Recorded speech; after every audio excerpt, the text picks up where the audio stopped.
Assalamualaikum warahmatullahi wabarakatuh. Kami dari kelompok 1 ingin membahas tentang pengertian ruang lingkup ilmu negara.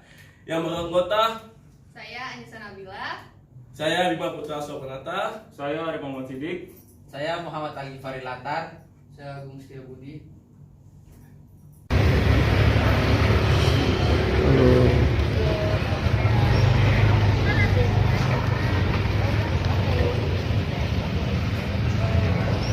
Negara merupakan gabungan dari dua kata, yaitu ilmu dan negara. Ilmu sendiri memiliki makna pengetahuan, sedangkan negara memiliki banyak makna yang luas.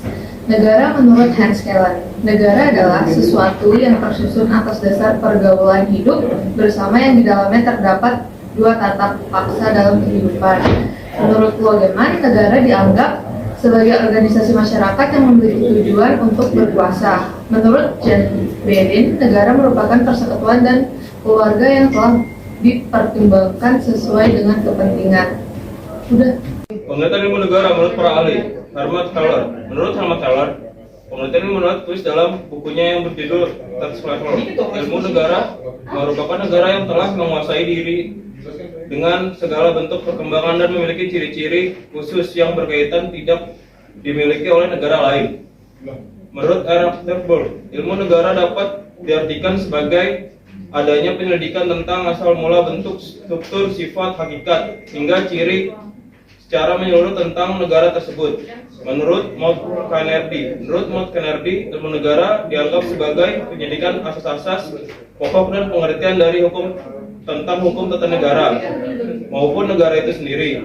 Bisa diterjemahkan sebagai ilmu yang mempelajari tentang hukum maupun asas yang digunakan di negara tersebut. Pengertian asal mula negara. Seperti kita ketahui ya, ilmu negara ini memiliki anak pengertian umum, yaitu universal dan abstrak. Terus ruang lingkup ilmu negara. Ilmu negara itu sudah kita ketahui ya, dan itu sudah ada pada zaman Yunani purba ya. Oke, Yunani purba. Tapi ilmu negara itu ternyata memiliki dua konsep ya. Tadi memiliki dua konsep dibagi dua, yaitu adalah ilmu pengertian dalam sempit sama ilmu pengetahuan hukum. Jadi apa itu ilmu pengertian sempit? Oke, saya akan mengistilahkannya. Ilmu pengertian sempit adalah ilmu yang dalam artikan sebagai ilmu pengetahuan. Oke, terus ilmu pengetahuan hukum adalah ilmu negara yang definisikan sebagai ilmu pengetahuan tentang sebuah negara. Oke, sekian dan terima kasih. Eugenic Statusenskap memiliki sebutan lain sebagai Praktiske Statusenskap. Ini merupakan bagian dari teori yang mempraktikkan ajaran tentang kenegaraan itu sendiri. Adapun cakupannya adalah ilmu politik. Kemudian hakikat ruang lingkup negara secara umum. 1. Segi sosiologis. Teori kejadian negara. Mempelajari faktor atau latar belakang terbentuknya suatu negara. Pembentuknya bisa atas sejarah, kepercayaan Tuhan, penyerahan kekuasaan, dan lain sebagainya. Teori tipe-tipe negara. Pembahasan tentang penggolongan negara sesuai dengan batasan tertentu yang tegas. Selanjutnya, teori sifat hakikat negara.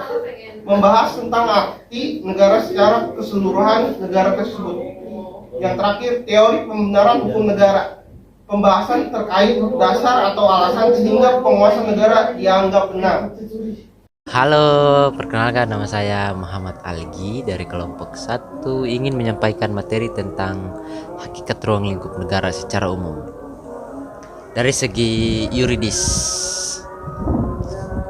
Yang pertama, teori unsur-unsur negara.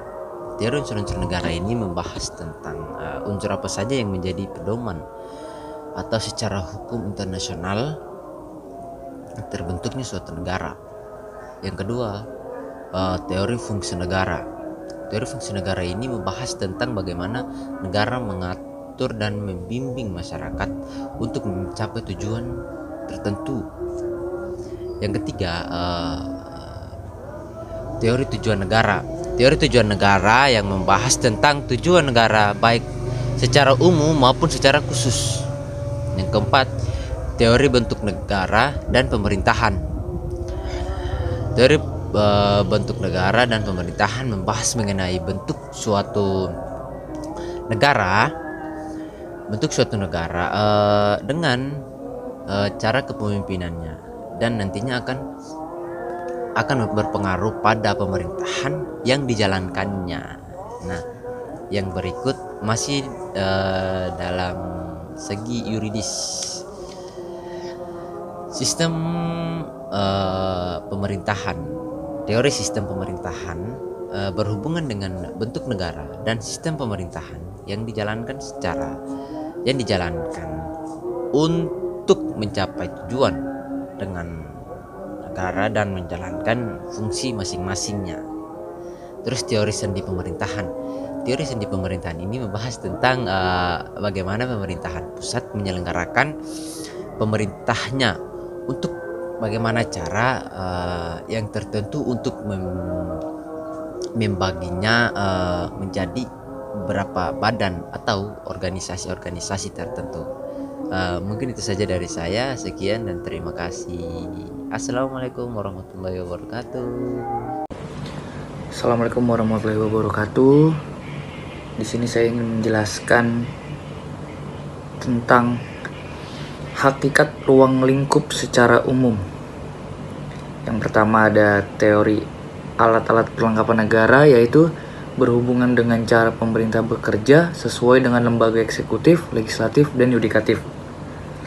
Kemudian ada teori lembaga perwakilan, yaitu teori tentang lembaga perwakilan dari masyarakat agar masyarakat juga ikut serta dalam mencapai tujuan negara. Selanjutnya ada teori demokrasi, yaitu membahas tentang bagaimana hubungan antara pemerintah dengan rakyat yang hidup di negara tersebut.